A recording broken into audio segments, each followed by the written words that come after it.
Hello, good morning, dear students. I am Dr. Walbaker from Biochemistry Department. Today, we are dealing with the carbohydrates, that is, the digestion and absorption part. As you know all well that carbohydrates are the one which are involved in the food of almost all the people of the globe.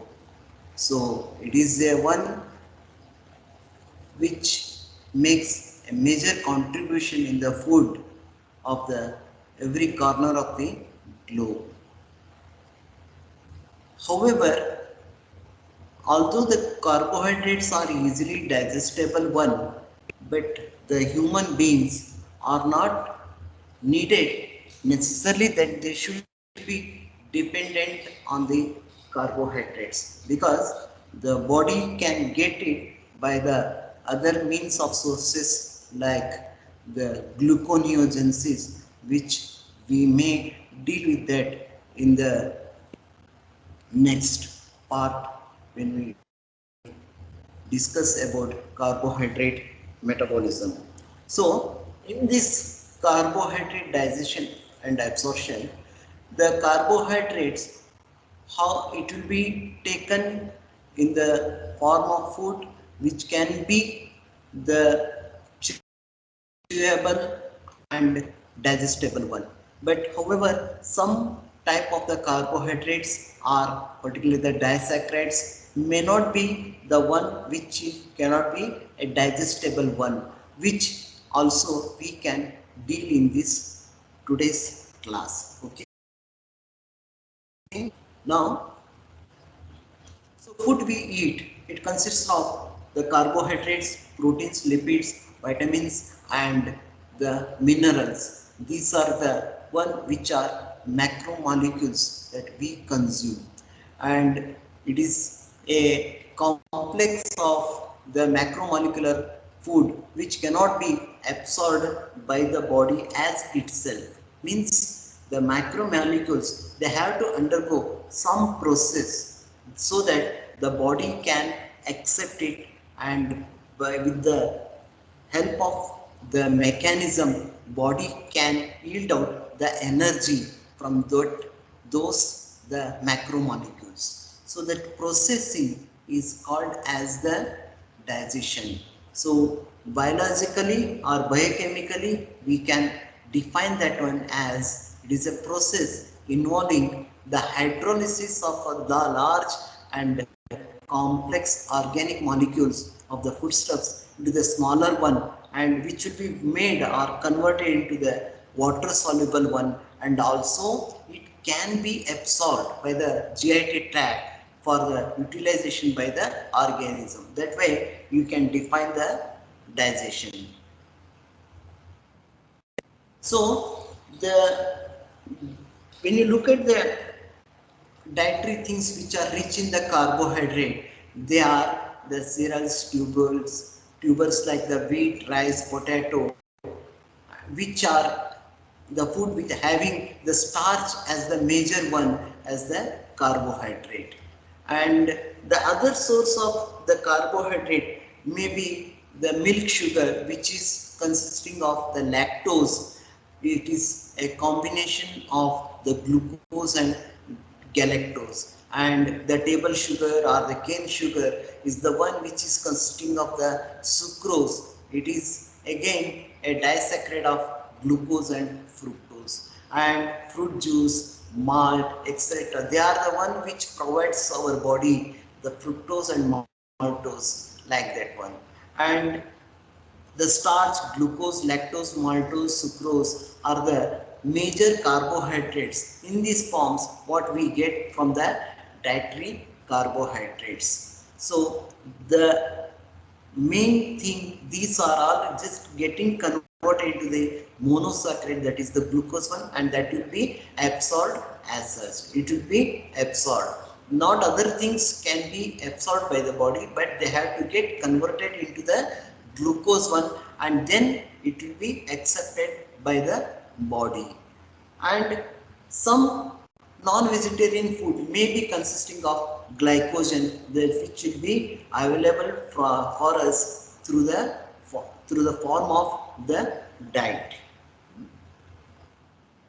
So what's the major type the carbohydrates we get? As you know the classification already, that they are the polysaccharides, which can be the given examples with the starch and glycogen. Disaccharides, they are lactose and sucrose. Monosaccharides, they are glucose and fructose. These are the things we get in the form of the diet to our body.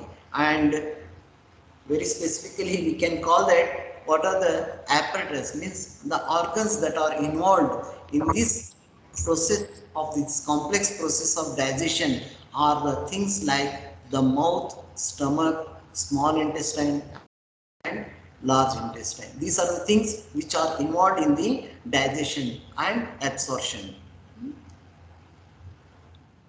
You can just have a look that salivary glands which give us the salivary secretion of the salivary amylase, and then pancreas is there, that one which gives us secretion of the alpha amylase or again saliva, and other enzymes will be available in this small intestine, large intestine, which are involved in the digestion of the carbohydrates. So monosaccharide, they don't need the hydrolysis before the absorption, because it is a simpler form that will be formed. Either they are disaccharide, polysaccharide, they will get converted to the monosaccharide, and it further doesn't need any hydrolysis. And disaccharides or polysaccharides, they are the one which are the high molecules or the heavy molecules there. They have to undergo the hydrolysis and they get converted into the monosaccharides after undergoing the hydrolysis. So the digestion, it starts from the mouth. So you can know that the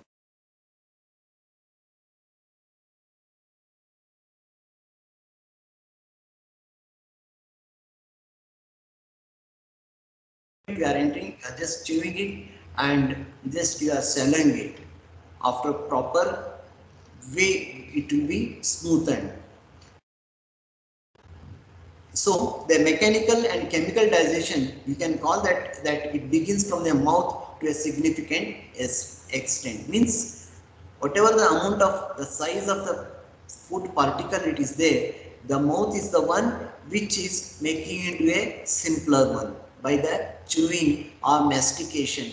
So food will be converted into the smaller pieces. At that time what happens, the salivary glands are there in the mouth which they secrete the saliva that coats the food particles so that the digestion will take place easily.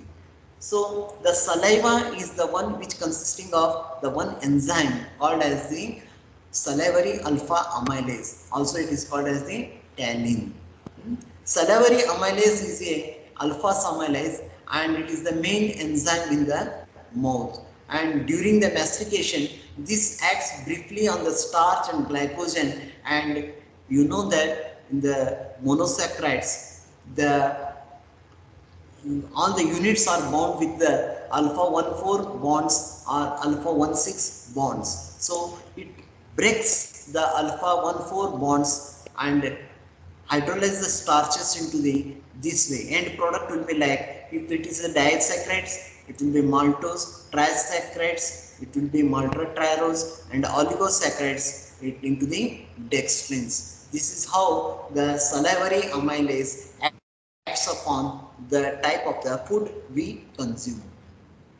Dextrin is the one which is the highly branched polymer of the glucose, and it has got the increased concentration of the maltose which will be increasing, enhancing the sweetness of the food, and Another thing is that only 5% of the starches are broken down in the mouth. So rest of the thing, further digestion will be taken place in the intestine. So in the mouth, it is the one which will be get affected by the salivary alpha amylase. So you can see that how the hydrolysis of takes place. The maltose get converted into the 2 units of the glucose. Means it undergoes the hydrolysis and makes into the form of the glucose, which can be absorbed by the body. So what happens that time? The hydrolysis of the glycosidic bonds that will be there, that will be hydrolysis will be taken place by the group of enzymes, and they are called as glycosidases. So here the glycogen molecule is there, where it has got two types of the bond, that is alpha 1,4 bond and alpha 1,6 bond branching is there, and after the action of this alpha amylase there will be the formation of dextrin, maltodextrose, maltose and isomaltase. This is the how the breaking of the glycogen or the starch one takes place. Now what happens once it is got chewed in the mouth and acted upon by the alpha amylase, then the food get transferred to the stomach. But what happens? There is no digestion in the stomach because alpha amylase action is inhibited at the pH of 4 or below. The stomach is the one where there will be the acidic condition will be there, and the gastric pH is highly acidic and it contains no digestive enzyme to act on the carbohydrates. Hence, the digestion in the stomach will not take place. Digestion of the carbohydrates will not take place in the stomach. But mechanical breakdown is going on. The strong peristaltic contraction of the stomach mix the carbohydrates into the most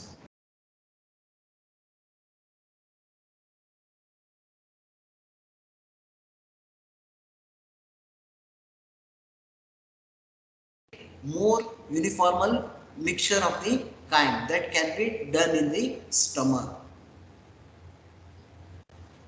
Now next coming to the digestion in the small intestine. The acidic dietary content of the stomach on reaching the small intestine, it gets upon by the two types of the cells. So from the mouth getting acted upon by the alpha amylase, there is no action of the any enzymes in the stomach because of the not present of any enzymes, as the environment is below less than the 4 pH. So it will be further transferred to the intestine, and in the intestine it gets affected or acted upon by the two types of the juices. One is pancreatic juice and intestinal juice. This pancreatic juice, it again consisting of alpha amylase, and its function is to degrade the dextrin further and results in a mixture of maltose, isomaltose and alpha limit dextrin. These are the three things that will be formed by the action of this alpha amylase. This alpha limit dextrin, these are the one which are the units which are consisting of 3 to 5 glucose units. So means by the action of pancreatic juice, alpha amylase, the things will be formed, that is the mixture of maltose, isomaltose and alpha dextrin, alpha limit dextrin. All these starches, so just want to tell you that they are consisting of two types of the polysaccharides. They are referred as amylose and amylopectin. Amylopectin is the one which will be broken down quickly and gives rise to the blood glucose level, and also once the blood glucose is increased, it will be a signal for the beta pancreatic cells, that is gives rise to the secretion of the insulin. So what happens in the starches, the present one of the amylopectin is the one which will be broken down or acted upon by the hydrolysis, that is very fast, and it gives rise to the formation of the or increase in the level of the glucose, and ultimately the rise in the insulin. And another one, amylose, it predominates in the resistant starch. It is the name that has been given to the resistant starch. It resists the digestion. So what happens? The amylose is the one which will not help for the or support for the breakdown at the fast level, and there won't be the rise in the blood glucose level very fast, and ultimately the rise in the insulin will not take place. So before we continue, just let us see that what is the clinical importance of resistant starch it is there. So one thing is that it will help to feel full, that is better satiety will be there. You can take help of taking any fatty food you are taken, and you will not feel hungry as early as possible the way when you eat the rice. It slows the amount of the nutrients released in the bloodstream, which keeps the appetite stable. This is the one important function of this one. Resistant starch will be there. And another one is that insulin sensitivity, that it doesn't digest the blood glucose. There will not be need to release of more insulin in response. Means insulin sensitivity will not be taken place because of the involvement of resistant starch in your food. So what are those things which are rich in this resistant starch are beans, legumes, green peas, raw potato. These are the one which are having good sources of resistance starch. Now after the action of this pancreatic juice, there is another juice that will act upon that food, is that intestinal juice. This is the one which is produced by the glands of Lieberkühn, containing many enzymes. These are the enzymes we will tell afterwards. These enzymes are usually attached to the brush border of the intestinal epithelium, and they catalyze the digestion of the human intestine. These enzymes which are present in the intestine are maltase, lactase and sucrase isomaltase complex. These are the three enzymes which are present in the intestinal juice, which are acting upon the food that has come to the intestine. So what is the role of these enzymes is that maltase splits the maltose into the glucose, lactase that splits the lactose into the glucose and galactose, and sucrase isomaltase acts upon the sucrose and isomaltase and produce the glucose and fructose. So what happens, ultimately the whatever the enzymatic actions are there on anything, whether it is monosaccharide or the disaccharide, polysaccharide, all they have to come to the final product as the glucose only. Even if it is fructose, it should be get converted into the glucose only. Then only the absorption of the glucose or the food will be taken place.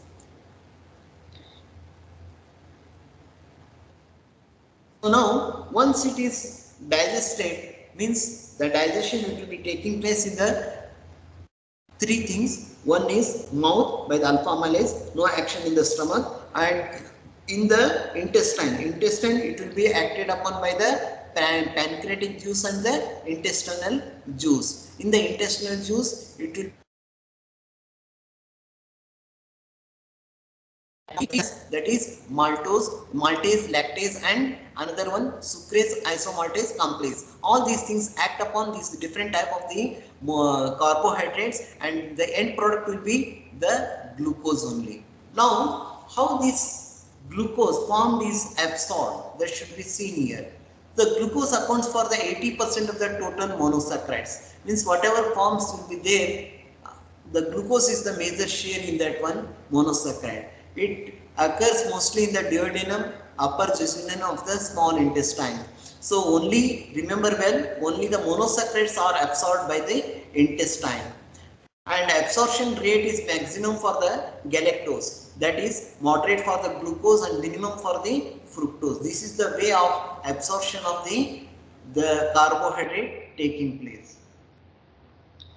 And digestion product of the carbohydrates are absorbed by the two types of the movement, that is the transport, what you can call, they are facilitated transport and active transport. These are the two mechanisms which will be helping for the absorption of the further digested products of the carbohydrates. So the different sugars possess the different mechanism for their absorption. However, the glucose is transported into the intestinal mucosal cells by the carrier mediated energy requiring processes. That is, one is the facilitated transport and another one is the active transport. We will see how they are working. So for the facilitated absorption, it is mediated by the transport protein called as the glucose transporters. Very commonly we call that very popularly like GLUTs. We call that as the GLUTs. There are about 12 type of the classification of that GLUTs are there, out of which only 5 are understood or studied. One are they are having the important one.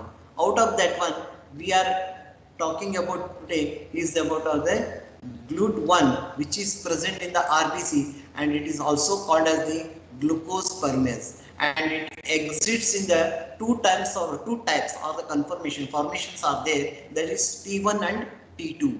So how this acts upon is that in the T1 conformation, glucose, it binds to the exposed part of the outside one cell, and then after binding of the glucose to the specific site, that T1 induces or changes the conformation change to the T2 form. First, the binding or attachment of the glucose takes place at the T1, which is exposed at the outside one, and once the binding is taken place, that will be changing its conformation and it forms the T2 form. And in the T2 form, the bound glucose is exposed to the inner side of the RBC cytoplasm. This change conformation leads to the transport of the glucose across the membrane. This is one how it happens by the help of the glucose transporter GLUT1, which has got two types of the conformations, T1 and T2. Once it is attached to the T1 at the outside one, it changes its conformation to T2, and then it will be exposed inside to the cell of the RBC cytoplasm. This is how the absorption of the glucose takes place. You can see here in the picture how this takes place. With the changing of the T1 to T2, it will be taken inside the bloodstream. How this glucose molecule is taken inside.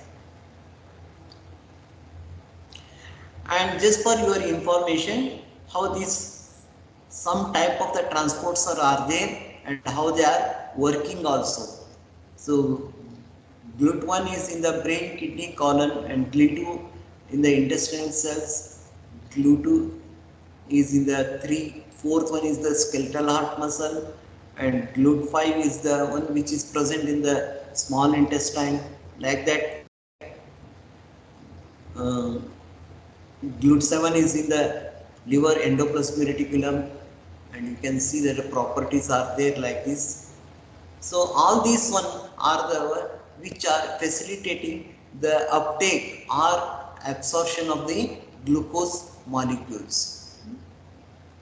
So now coming to the active transport one. So active transport is the one which will be facilitated for the two things, that is glucose and galactose, and it is helped by the one transporter that is called as the sodium dependent glucose transporter 1, or it is called as the SGLT1, and another one is there SGLT2, which is situated at the kidney, and SGLT1 is in the intestine. Another notable thing is that as the title says active transport, it is the one which requires the energy for the transport of the glucose. Glucose and sodium, they share the same transport system, that is SYMPORT we call, that is one is they are dependent on the sodium dependent glucose transporter. So what happens? The glucose will be transported along with the sodium only. Once the glucose and sodium goes there, sodium diffuses into the cell, and apart along with that one, what it will do, it will take the glucose along with that one, or drags the glucose along with that one, and the intestinal sodium gradient is the immediate energy source for the glucose transport. So with the help of sodium moving inside the cell, the glucose also move into the cell, and it needs the some type of the energy, it is needed. This energy is indirectly supplied by the ATP for the re-entry of the sodium, means the sodium will be moved out away and the potassium will be inserted inside, which will be done by the one enzyme called as the sodium potassium ATPase. It is the one which helps in the transport of sodium in the exchange of potassium against the concentration gradient. Thus, the glucose transport in the intestine is a carrier mediated transport. So what happens in the active transport mechanism? The glucose is moving into the cell depending upon the sodium dependent glucose transporter. So what happens? Along with the sodium, it diffuses into the cell, and once the sodium is inside, by the help of this enzyme called as sodium potassium ATPase, it will be removed out or thrown out of the cell in exchange with the potassium. So this is the how the glucose is absorbed in the cell. You can see the picture also. Thus the sodium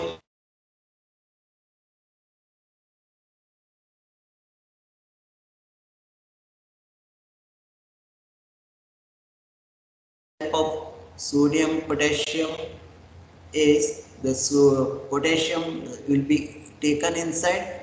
It is not shown properly here, but however the sodium will be expelled out. It will be expelled out, and glucose will be remaining inside. This is how the mechanism will be taking place, which is the one requiring the energy. That energy will be supplied by the ATP. So the reabsorption of the glucose in the proximal convoluted tubule of the kidneys occurs by the similar mechanism only. Once it occurs, enters the mucosal cell, glucose is transported to the blood capillaries by the facilitated passive diffusion. The same mechanism takes place there, and the same one is applicable for the galactose also. This is how, depending upon the two types of the mechanisms, the glucose will be absorbed in the body. And fructose is the one which is transported by the facilitated diffusion mediated with a separate transporter. However, it doesn't require any energy, and the fructose is the one which will be converted into the glucose, and it will be entering into the circulation the way that is entered by the mechanism of the two transporters. However, this will not be applicable for the pentoses, and we will discuss about this one at the time of the pentose pathway. That time we will discuss it. Now this idea that the glucose will be moving into the cell along with the sodium, and sodium will be expelled. This mechanism has been taken into the account, and it is used to treat the some patients who are suffering from the diarrhea. So for that one, they refer that as the oral rehydration therapy. It is the most common treatment for the diarrhea, and it contains the glucose and sodium. The absorption of the sodium will be facilitated by the presence of glucose, and the mechanism of the absorption of the galactose is the one which is similar to that of the glucose, what we know already. So the way it is the patient should be supported with the glucose and the sodium. It can be done with this mechanism, what the doctors or the clinicians are adopting to treat the patients suffering from the diarrhea. And another thing is that one inhibitor is there, that is they use clinically, that is called as the fluorosin, that blocks the sodium dependent transport of the glucose and galactose. We'll see what the help it will do. It is a substance that is found with some fruits like the apple or cherry trees, and it is an inhibitor for the SGLT and SGLT2 because it competes with the D glucose for binding to the carrier, and ultimately the idea and the intention is that to reduce the renal glucose transport, so that what happens, it lowers the amount of the glucose in the blood, and it prevents what happens, it prevents the reabsorption of the glucose from the kidney. So ultimately what happens, because of that one, the amount of whatever the glucose is there, it can get excreted out through the urine, and by this one the level of the sugar will not be there and it will be lowered. And another aspect of clinical importance of this fluorosin is that it will slow down the tumor growth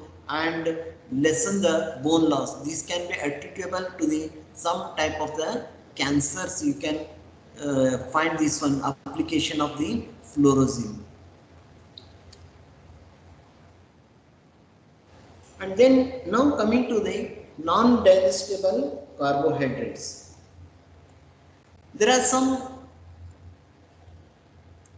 carbohydrates which cannot be digested, but they can give a lot of support to the human body system. We'll see that one. The dietary fiber which cannot be digested by the human enzymes or intestinal bacteria, they are the one which are referred as the non-digestible carbohydrates. These are the one you can refer that as with the cellulose, hemicellulose, pectins, lignins and gums. These are all having very importantly nutritional importance, and it is believed that the increase the intake of these plant source food, they helps in the decrease of the colorectal cancer also. So these are the some fibers, dietary fibers are there which are of rich carbohydrates, but they are not digestible, but still they will be consumed for the other purposes. What are those? We will see that one. Studies have claimed that the fibers can reduce the constipation and help the weight loss and maintenance. This is the one, the medical help can be found with the person who consume this type of the fibers, and also they can lower the cholesterol level and lower the risk of diabetes and heart diseases. And some investigators, they have claimed that they can lower the breast cancer if the early detection is done. It can be done by the consuming of these fibers. And increased cereal fiber also improves the insulin sensitivity by the 8%, and it increases the peripheral uptake of the glucose also. These are the one benefits by consuming the non-digestible carbohydrates. Now coming to the abnormalities, there can be some of the abnormalities regarding the carbohydrate digestion are there, that are the two types of the things you can classify, that is one is by the affecting the nutrition and another one by causing the gastrointestinal disturbance. So these are the two things can occur by the disorders in the digestion of the carbohydrates. Since alternative dietary energy sources are usually available, significant nutritional disturbance are rare in the adults. However, the other way of procuring the energy or the sources of carbohydrates are there in the form of other things are there. The main direct effect of this abnormality will be less in the adults. However, it can be found more seriously with the neonates because they are depending upon the carbohydrates only for the energy purposes. But any effect in the absorb activities of the disaccharide, it may result in the passage of the undigested disaccharide into the intestine. This can be the one that effect can be done with the abnormality of the carbohydrate digestion. So what happens? The disaccharides, they draw the water from the intestinal mucosa by the osmosis and cause the diarrhea. And also the patients will suffer from the malnutrition and intestinal diseases. Some drug therapies are there which will lead to the temporary deficiency of the disaccharides. So such patients are advised to restrict the consumption of the sucrose and lactose. Usually the patients will be having the problem with the digestion of these disaccharides, where which maximum we find with the patients suffering from the lactose, which will be not getting digested, which will be called as the lactose intolerance. We will see in the next slide. So lactose intolerance, it is an inability to digest the lactose, a sugar found in the milk and the milk products. So it is caused by the deficiency of the enzyme that is called the lactase, and the human milk contains about 200 millimole per liter of the lactose. The lactase breaks the lactose into the two simpler forms of the sugar, that is the glucose and galactose, which will not be taking place properly in the persons who are suffering from the lactose intolerance, and the patient may show or may not show the symptoms, but the most of the people with the lactose intolerance can tolerate some amount of the lactose in the tolerate, but however they will have the symptomatic one, that is they may feel uncomfortable after 30 minutes to 2 hours after consuming the milk or the milk products. It is quite common one that they come across with the abdominal pain or abdominal bloating, gas formation, diarrhea, nausea. These are the some symptoms which can be found with the persons who are suffering from the lactose intolerance. That is because of the partially working lactase enzyme, which will be converting the lactose into the glucose and another one galactose. So those people may come across the lactose intolerance. So it can occur at any age group of the population. However, it has been more found with the epidemiologically that people of the African, Jewish, Hispanic, Asian, Middle Eastern, and these people are at the risk of developing the lactose intolerance. In India, the adult people after the age of 45 or 50 years, we find that some of the people face this problem, lactose intolerance. And diagnosis can be done by the taking into the account the dietary history and or the persons who are suffering or complaining about the abdominal pain, diarrhea. Those patients may be prone to have this lactose intolerance, and also the persons who have undergone recently the partial gastrectomy, they may suffer from the lactose intolerance. And the test is done, that is the stool acid test will be done to find it out. And most often what happens, it may be misdiagnosed to the irritable bowel syndrome, Crohn's disease, food poisoning, gastroenteritis, celiac diseases. In all those things also, there can be the chances of having the person with the abdominal pain and diarrhea. So the proper treatment or diagnosis is important in this aspect. So management is that avoiding of the lactose containing products first thing, and consuming inherently lactose free the products like soya milk, almond milk or oat milk, are making the body to get adjusted with consuming of this milk in a slow or less amount of the food consuming, and you have to make an habitual one to the body, then only the body can get adapted to that situation and one may come out of this problem. Now coming to the another one is the sucrose intolerance. It is a also called as a GSID, that is genetic sucrase isomaltase deficiency.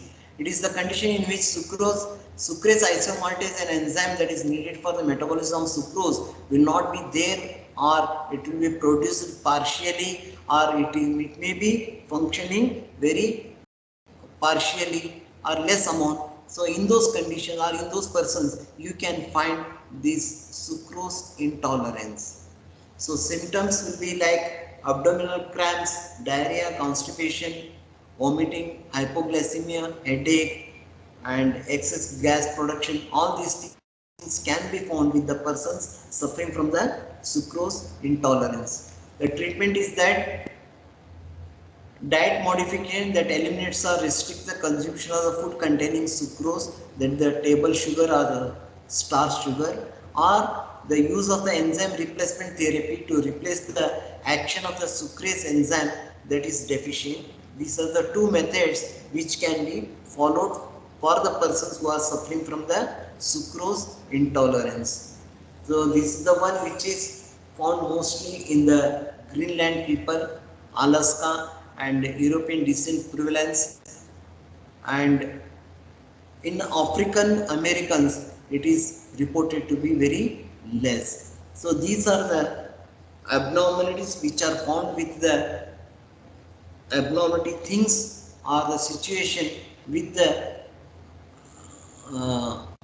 absorption and digestion and absorption of the carbohydrates. So the digestion and absorption of the carbohydrate, it starts from the mouth, then to the stomach, then to the intestine, and then absorption.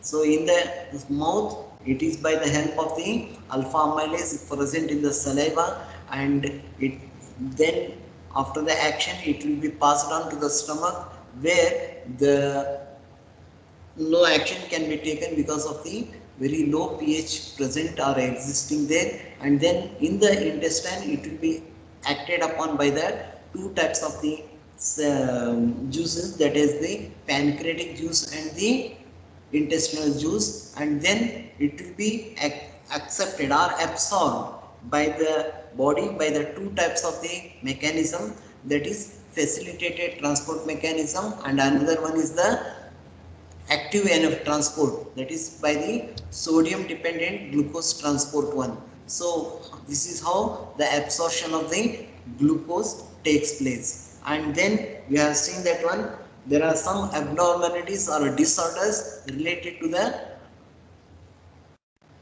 improper digestion and absorption of the carbohydrates. In this one, the two things are there, that is lactose intolerance and sucrose intolerance. So after coming this one, you can have an idea that how the things can be considered, which one is good or which one is having high level of the carbohydrate is there. So which we call that is the glycemic index.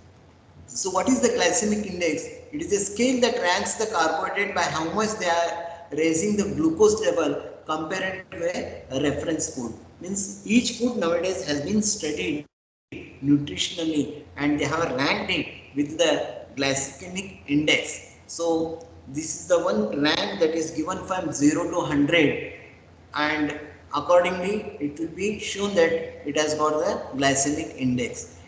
So it is the one which is used to assess how slowly or how quickly the given food causes the increase in the blood glucose level. So you can see this one graph, that is blood glucose level is increasing with the glycemic index, and with the two things, high GI and low GI, depending upon the food that is rich in the glycemic index. You can see that by the chart also. So How they are classified? They are classified into the three things, that is low GI, moderate GI, high GI. And the ranges they have given 0 to 55, 56 to 69, and if it is more than 70, they are referred as the high GI. So there are the list of the foods which have got the glycemic index is here. For example, dates, it is more than 103, and cornflake jelly beans are 8178, and different types of all types of the Indian foods. These are all the Indian foods which are having this type of the glycemic index. So depending upon this glycemic index, one should consume. Particularly more it is applicable for the diabetic persons, where they should need, where they are needed to control their sugar level by consuming the type of the food. So based on the reflection of glycemic index, they have to select that food or the type of the food, and they should try to control their sugar level. This is something about the digestion, absorption of the carbohydrates. So I think from the next week onwards, we can be having classes regarding the metabolism of the carbohydrates. We will deal with that one. So this is regarding something about the digestion and absorption of the carbohydrates. Okay. Hello students. Yes, sir. Yes, sir. Um, I hope you all yesterday, day before yesterday, you have done the examination very well. Hmm? Hello, Yes, sir. you have done it now. So we'll meet next week. Okay. Thank you. Thank you, sir. Thank you, sir. Thank you, sir. Thank you, sir.